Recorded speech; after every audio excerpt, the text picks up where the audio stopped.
Hopefully the sound is good. Hopefully everything matches up and all of that. I just got attacked by one of my chickens outside.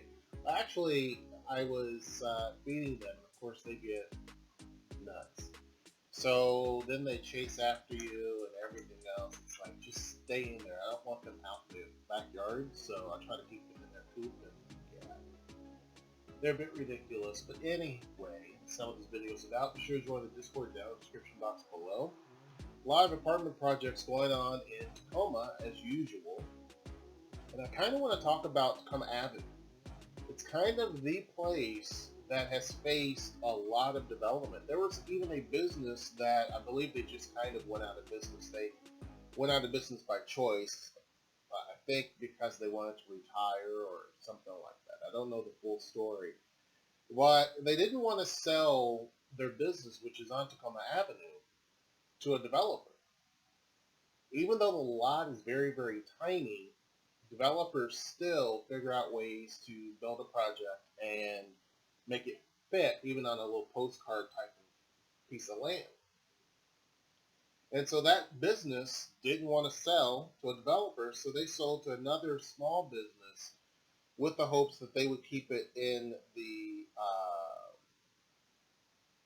that they would keep it small and they wouldn't sell it, right? Because this other business is really trying to grow itself in Tacoma and stay here and all that type of stuff, right? So they made a good choice, but for some reason, Tacoma Avenue is the place that is the main focus. I'm just checking, making sure. Okay, I'm just looking at the studio camera, making sure everything is good to go. Sometimes I have to step in and help Noel. So what I'm going to do is show a couple of different projects that are going on right now. Now, with that said, recently I've seen a lot of stuff that is, I think, has always been, but that try to weaponizes certain things, right? You see people who are, and it's mostly politics. And the reason why I say it's mostly politics, is, and I will pull this up actually, let me find it, so that I have it. But there are people who are absolutely not at all fair to Seattle or Tacoma. They have their issues. I'm definitely not saying that they don't. They definitely do have. Am I a part of this? Which group is it on? This is it. Let me scroll through and find it for you. I don't know if this is it.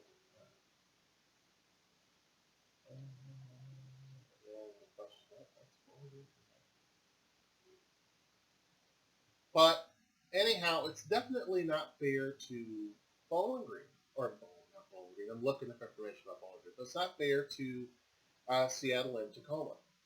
It just isn't. And some of this is based on a bit of racism and bigotry. Some of it, though, is based on politics.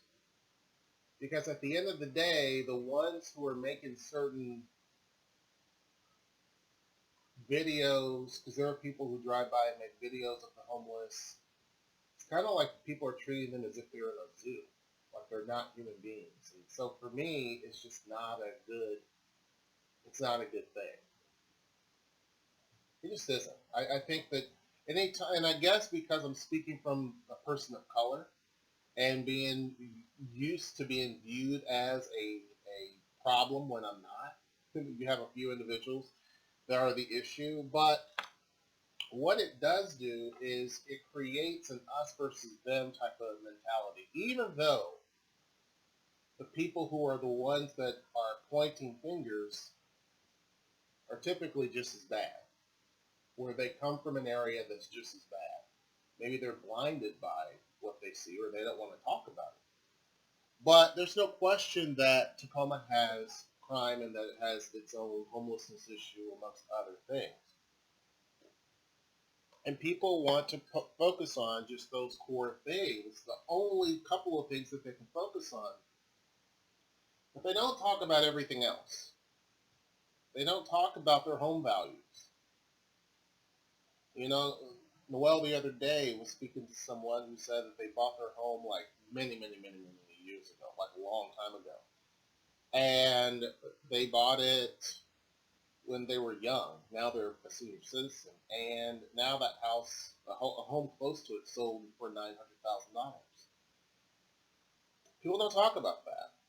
They don't talk about the views and the mountain and all the other things that are part of Tacoma and Seattle. They don't talk about the jobs that they're getting or the income that they're getting. They focus on things that are that do exist, but it's overblown. Just like the again, I talked about the stereotypes that people put on to black people or Native Americans or whoever, and it's coming from a bad place, always, usually, and oftentimes people are sheltered. They're not around that type of stuff or around different groups of people to be able to understand that they're human beings too. That doesn't mean that you treat the situation with kid gloves. I'm very interested to see how the Seattle mayor is going to handle a lot of the issues because the prior mayor was way in over her head. Again, not everybody is suited for being a mayor, especially of a big city, but also not everyone is suited to be in leadership or any of that. And so that was a glaring example of how Mayor Durkin was just a horrible choice. She wasn't, in my opinion, I don't think that she was chosen for what she could do for the city. I think that she was chosen because she was going to be the first female mayor of Seattle. And choosing someone as the token was always a bad play because if she really knew what she was doing, I don't think that a lot of the issues that went on in Seattle would have happened.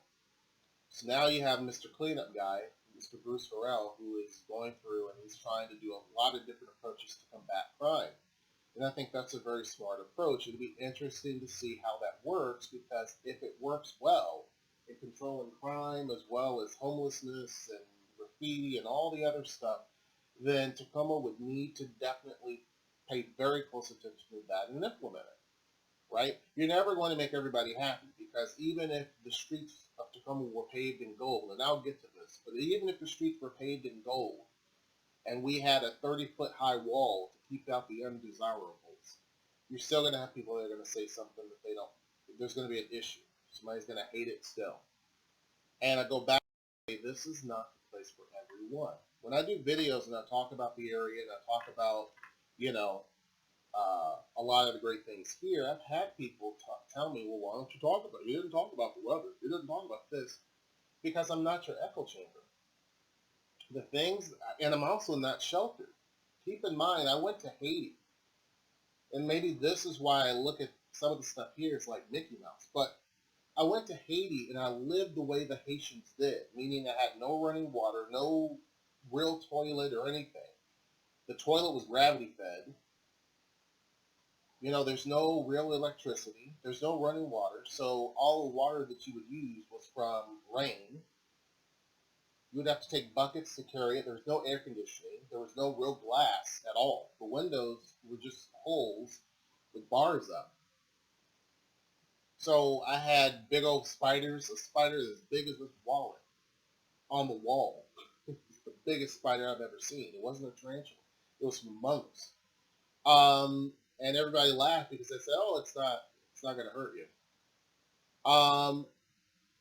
You know, so I got to live the way everyone else did. I traveled on a back of a motorbike that couldn't really handle my weight nor the lady that was from California, her weight. I mean, it's not designed for that. We're much, as Americans, we're by far bigger than the Haitians, right? And even the Chinese, because that's where a lot of motorcycles come from. So I lived the way the Haitians did. I lived in poverty because I'm not any better than they are. Could I have went and got a hotel at someplace there on that island? Because this was Lago Nav Island, which is by far more poor than any other part of Haiti. But could I have went and got a $200 or $300 a night room at some resort? Yeah. Could I? You know, I have my wedding ring here, which I don't wear all the time. with my wedding ring, right? I didn't go there with my wedding ring. I didn't have anything flashy on. I'm wearing a wedding ring now, but I didn't do that. Why? When people are living on $1 a day, walking around with jewels and diamonds, living in air conditioning when other people are struggling, to me is not a good play. I was there to help people, not to be comfortable. And so part of my upbringing was I was not sheltered. I grew up poor, so I understood what it was like to be poor. Some people, good for them, never have been poor before. They were always brought up in a middle class home. And even if you are raised in a middle class home, there are still people who have seen and experienced different things to where it's not that big of a deal. When I lived, the only time that I heard about people freaking out about crime was when I went west. When I heard people freaking out about crime or about homelessness or any of that, it was when I lived out west. I never once heard people complain or freak out in Bowling Green, Kentucky, and Indianapolis, Indiana, which has a massive crime rate. None of that. Cincinnati, never. Because people just, yeah, you're in the city, you're going to have those things. But as long as you're not over there in those areas doing things you're not supposed to be doing, you're fine. Are there random acts of violence that does happen? Yes, it does. And clouds are white. It, I mean, it, yeah, that's going to happen. But when you put yourself in that situation, the chances of something bad happening goes extra high. So for most people, it's not that big of an issue, right? The stuff that Seattle's going through right now, I mean, other cities look at that and say it's not that big of a deal. Like, yeah, we've been dealing with that. Denver's an example. But people were making this out to be some sort of I had posted something because even the folks up in Seattle, it was something about, I don't know, Tacoma and the apartments that are being developed here, and people were, from Seattle were talking about the Tacoma aroma, and somebody was saying back in the '80s when they were in ballet that their mom didn't want them to even eat lunch downtown, so they basically left wherever it was that was downtown and quickly got on the interstate and left, right?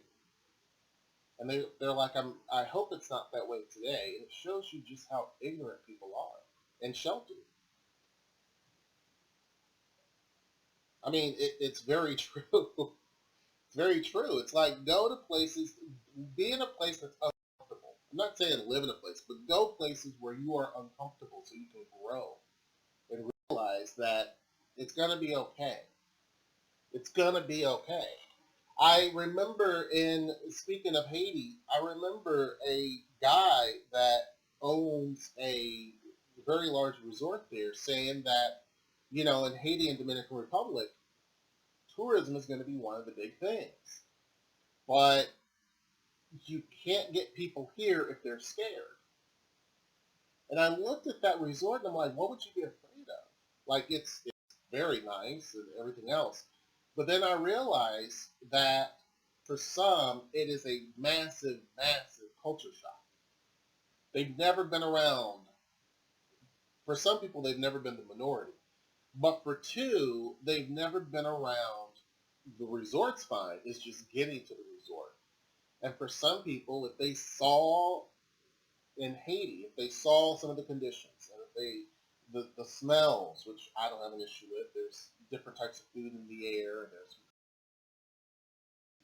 fuel in the air, there's burning wood in the air because they make charcoal.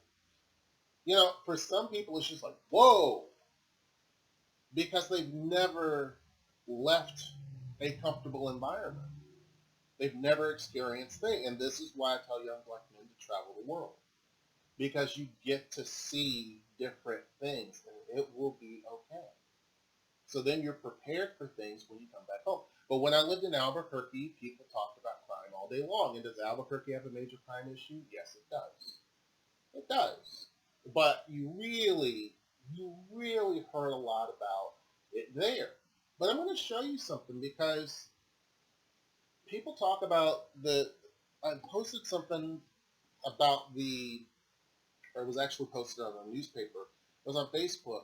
And all these people were making up all these things about Tacoma, and I was like, gee, you can tell there are a lot of people that haven't been here since the 80s. I mean, it just is so funny, some of the stupidity. And I'm like, people in Seattle, especially here in Seattle, you have no place to sit and point fingers and talk about anything, especially what Seattle's been through. But other people in other parts of the state and other places also have crime too. And I go and I dig that stuff up and show them, like, see, here it is. You just choose not to pay attention to it because of politics. Not necessarily just Republican, Democrat, that's a big part of it, but just politics in general. People weaponize things. So the one guy said that, all the factories and the smells and stuff are gone. However, the only thing you're going to smell now is the liberals pooping outside of their tents. Why? Because he's politicizing an issue of homelessness, which there isn't. People politicize crime, which there should be an equivalent, and then they also want to weaponize homelessness. But I'm going to show you real quick, and I'll get to this. This is the city of Bowling Green, Kentucky. Bowling Green's true crime. Look at this. Somebody broke into a window of a vehicle at Planet Fitness, and they said, make sure you take your valuables inside with you. At least 5 vehicles in the parking lot got broken into this morning around 6:30. Bowling Green, Kentucky. Now, that's not the only one. There's also one where a car is sitting upon bricks. When I was growing up in Bowling Green, when it had 35,000 people, the biggest issue was a house fire or structure fire, or maybe a very bad accident. Those were the things that were big. Now the city is almost double that size, so you're going to have these types of things. And guess what? For some reason, COVID has brought out the nasty of a lot of people, and so a lot of the stuff is happening a lot more. It doesn't mean it didn't happen back when I was younger. It's just that now everyone has social media, and everyone builds pages that are designed to be their echo chamber. There's not pages that are always talking about the positive. There's pages that are dedicated to the negative. But I bring up my hometown of Bowling Green, Kentucky, who I love very dearly.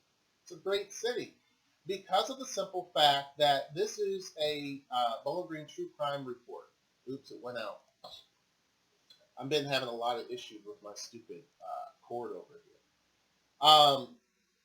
But I don't know if I see the one with the car up on the blocks. I don't see it. This is a town of 70,000 people. Now, guess what? It has homelessness issues too. Always had. Look at all the crime stuff that's going on in a Republican state, a state that has Mitch McConnell and Rand Paul. But you can't get more Republican than both of them. And Rand Paul lives in the city of Bowling Green, Kentucky. Yet there's crime there, there's homelessness there, there's all these other issues. And the mayor is a Republican mayor. I bring this up because it's not about politics. It's about the fact that people want to weaponize everything that they come in contact with because that's just what they do. There's no proof behind any of this stuff that one party is responsible for the other, or one doesn't care, or one. It's just stupidity because people are sheltered.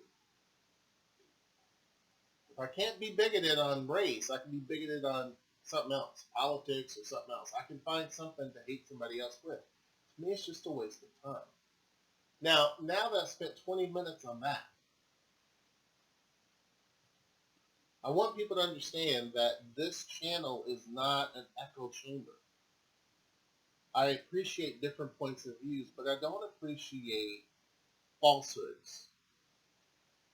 And, for example, a lot of people didn't even respond to that guy that made that comment about it's the liberals that are pooping outside because, and one person did and said, wow, you're really making it sound like that only Republicans are the ones that are human beings. I don't like talking politics, but I don't like people who use politics as a way of dividing people. And I definitely don't like when people weaponize those who are down on their luck. Now, whether they choose to be down on their luck, that's a different argument. We can talk about that. But I don't like that. And I don't like just the negative aspects of just one city because, again, I can go to anyone's hometown and I can do enough research and find all the negatives that you don't see.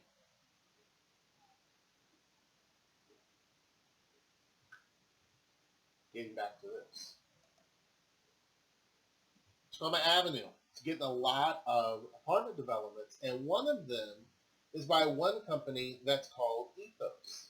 Now, this project here is not done just yet.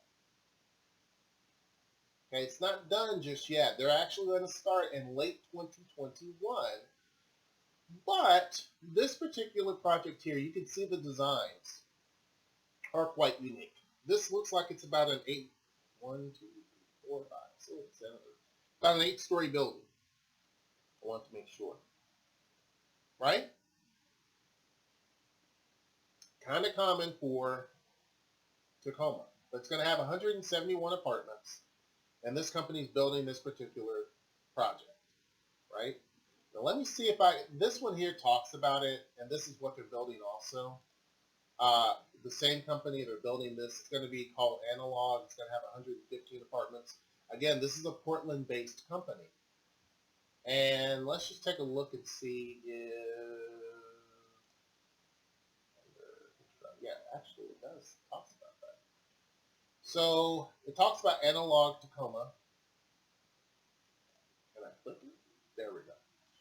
So this one here is going to start construction March of 2021. So this is going to be one of their projects that they're going to be built, and they're using financing through an Opportunity Zone fund raised directly by Ethos. And so a lot of downtown Tacoma is looked at as an opportunity zone. A lot of Tacoma is, but specifically a lot of places downtown. And so when you look at this project here, you're also looking at about an 8-story project also. 2, 4, 6, 8, 9. 8 or 9-story project. And so again, on this one here is on Fawcett Avenue. Right? Now Fawcett's getting a lot of attention too. So South Tacoma Way and then also Fawcett are experiencing a massive amount of development. Or Tacoma Avenue, I'm sorry. They're facing a lot of development. Tacoma Avenue, Fawcett Avenue, they're both facing that. Now, Fawcett Avenue also has the Tacoma Town Center project, which should be starting construction in the next 30 to 60 days. And so you're seeing a lot of growth and development there. So this project here, coupled with the other one, let's see if I can find it. Yeah, the Moraine. This one starts in late 2021. That's awesome. It's not all of what I'm going to show you. There's going to be now a 10-story project. Now this is something that is very, very interesting. Because most of the projects are typically about 8 stories, maybe 9 like you see with the one prior. But you don't see double digits often here. And what this project is, it's going to be right in this general area here. And this is what the building will look like. A 10-story apartment building. This is very unique. And the developer of this is saying that Tacoma can grow without losing its sense of place. And this is actually what started the whole issue of people in Seattle talking negative stuff, or not necessarily Seattle. I'm not going to say that they are. Some of them are from other places. But they were talking about, you know, it doesn't have a sense of place to begin with, and blah, blah, blah, blah, blah, blah, blah, blah, right? But what's unique about this particular project is that it's an infill type of project. One of the things that is a little concerning for me is that Tacoma Avenue is not the biggest street that you're going to see in Tacoma. I do worry about traffic. Now, this project here is going to have about 7 floors above ground, which are all apartments, and about 3 floors of parking. So that's helpful. But it's not going to cover all the parking within that building. It's good that they're doing that. They don't have to. If you're building downtown, you don't have to have any sort of parking for your projects. But it seems like this one here, they're wanting to take care of that particular issue. And I believe Theo Partners is out of, let me check. I think they're out of Seattle, but let me check, just to be on the safe side. Yep. So they're out of Seattle. And so they're saying that, we acknowledge the mishaps that happened in Seattle. We understand that. People feel like it kind of lost its identity and all of this other type of stuff. We understand that. But we still feel that Tacoma can hold on to itself, right? A lot of people are worried that we're really changing the city so quickly, similar to what happened to Seattle. Just to actually witness it is something that is insane. To really be there and see how quickly a city can change over just a few years is pretty impressive. I've never lived in a city that has developed that quickly. And to be honest with you, even in Tacoma, I haven't lived in a city that has developed this quickly when you're looking at downtown. Now, they did big projects. Indianapolis, for example, they built big hotels. They're a huge convention city. So they built the Conrad Hotel. They built the huge JW Marriott Hotel, a bunch of other buildings they built over time. And these are big, tall structures.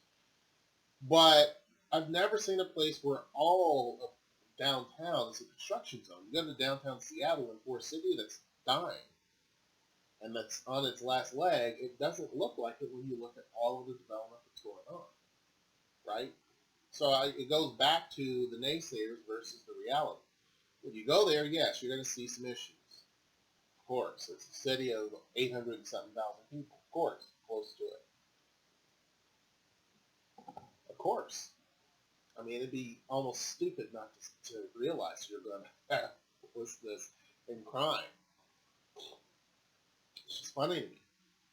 But in Tacoma, you're also seeing the same thing where we're growing pretty rapidly. This year, 2022, as well as 2023, are going to be, and I'm assuming after that too. But it's going to be a very different story for the city because we're growing so quickly. Now, this 10-story building is only going to have 144 units, right?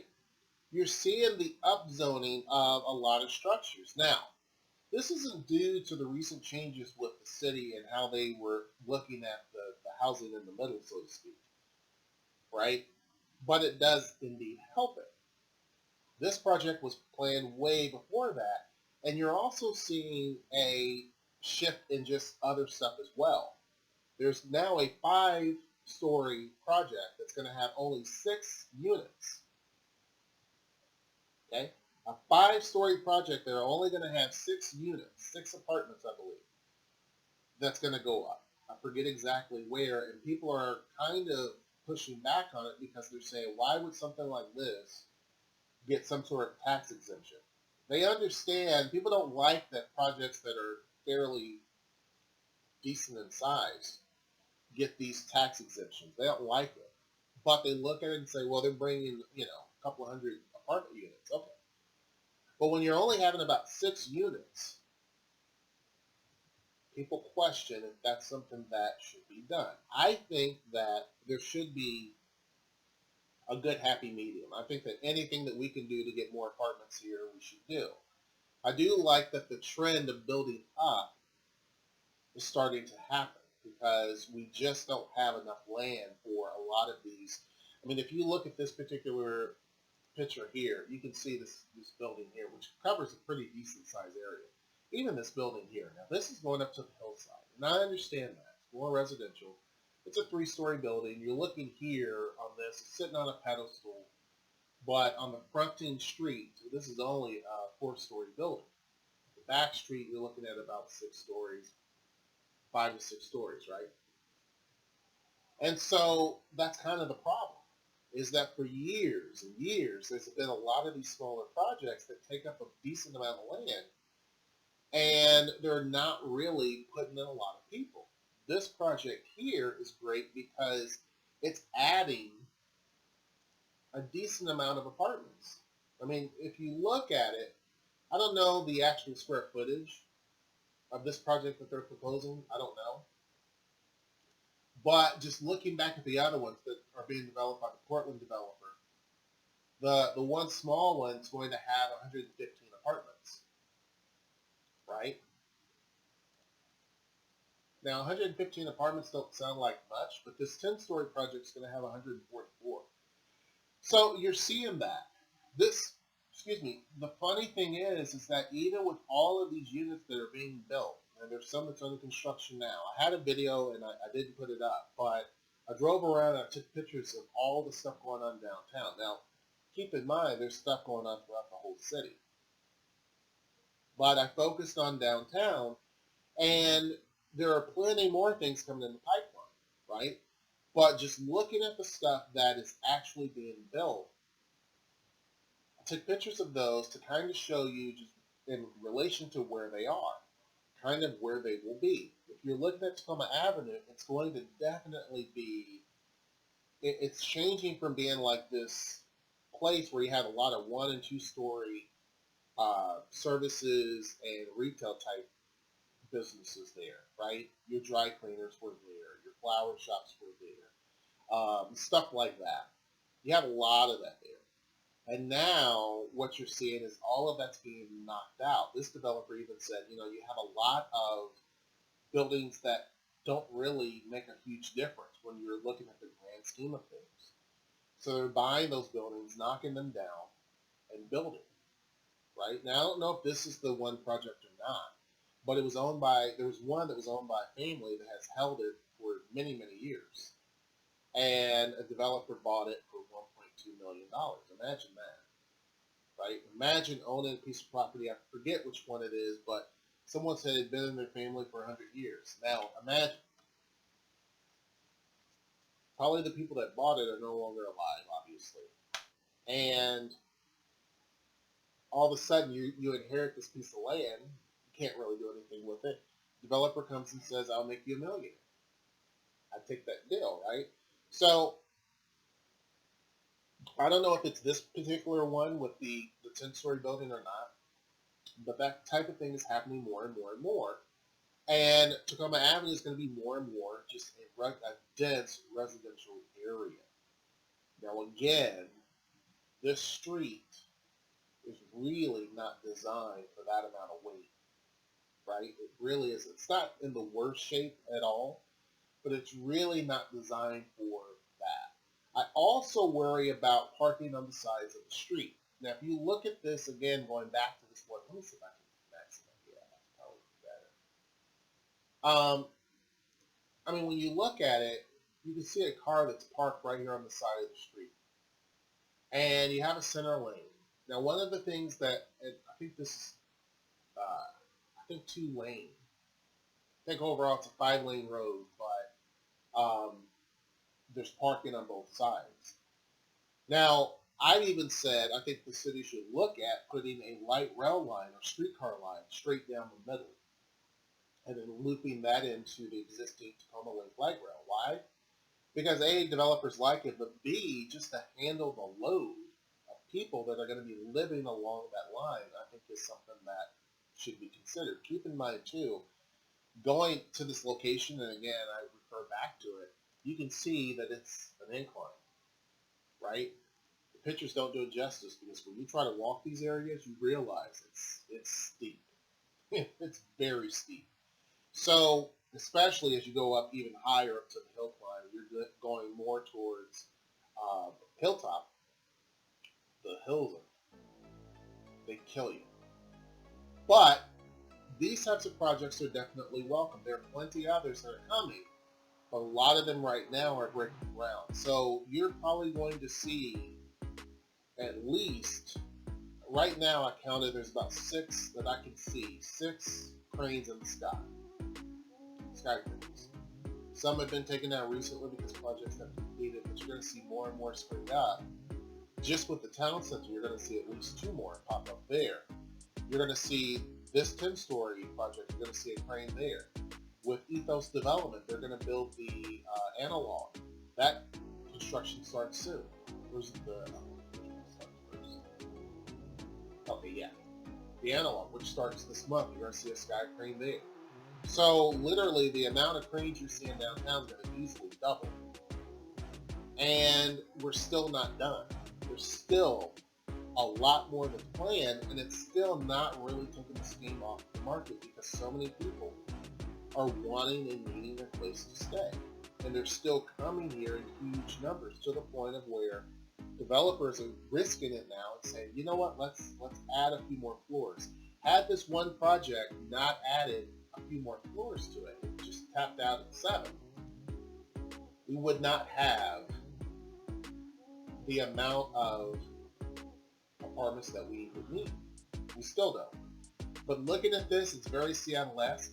The building that they're planning on doing, and I can't make it bigger because if I do, it goes directly to the ad and all that stuff. It just sucks.